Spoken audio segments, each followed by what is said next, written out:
Сегодня готовим очень необычный вкусный ужин, который стоит недорого.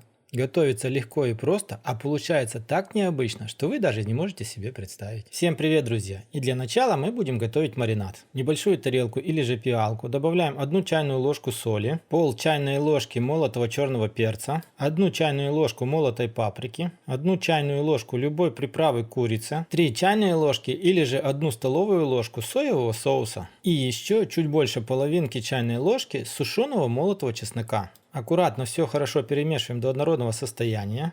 А затем нам нужно взять куриные голени, в моем случае это 4 штуки. А затем вот этим вот соусом, тем, что мы приготовили, соус-маринад, как я его называю, нужно хорошо понатирать все голени. Вначале вот так вот наносим ложкой, а затем берем и просто руками хорошо втираем, чтобы все хорошо промариновалось. Натертые голени оставляем примерно на 1 час, для того, чтобы они хорошо нам промариновались. Тем временем, пока маринуются голени, нам нужно взять 1 большую луковицу, нарезать ее на маленькие кубики.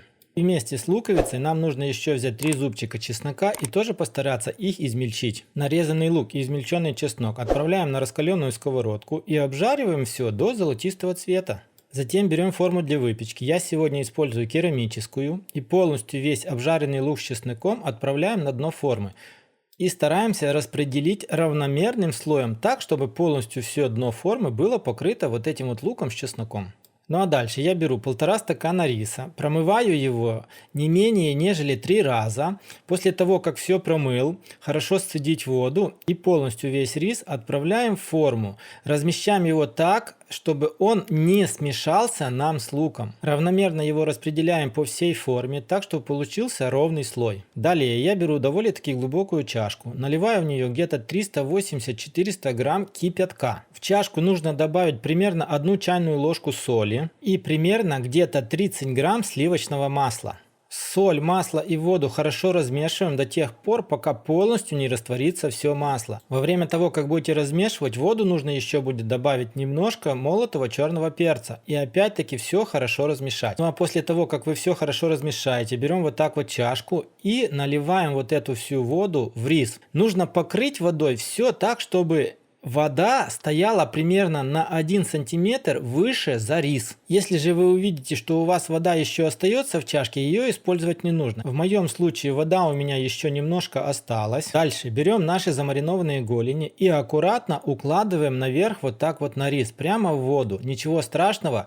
в конце вот этой воды у вас не будет вообще, и рис у вас получится очень рассыпчатым и очень вкусным. Посмотрите. Ну а затем берем фольгу и полностью всю форму нужно накрыть фольгой.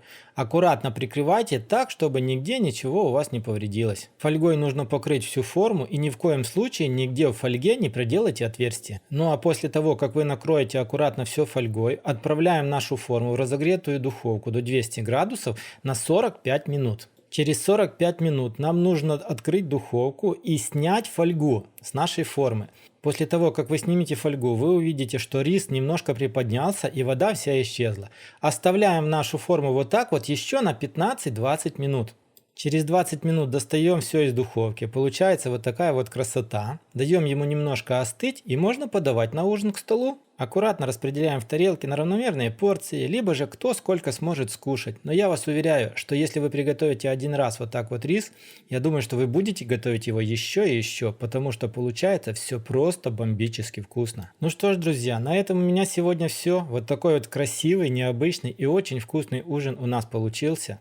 Советую вам приготовить и оценить приготовление такого блюда. Думаю, вам очень понравится. Ну а у меня на сегодня все. Если вам понравилось, как обычно, лайк, подписка, колокольчик. Поделитесь видео с друзьями.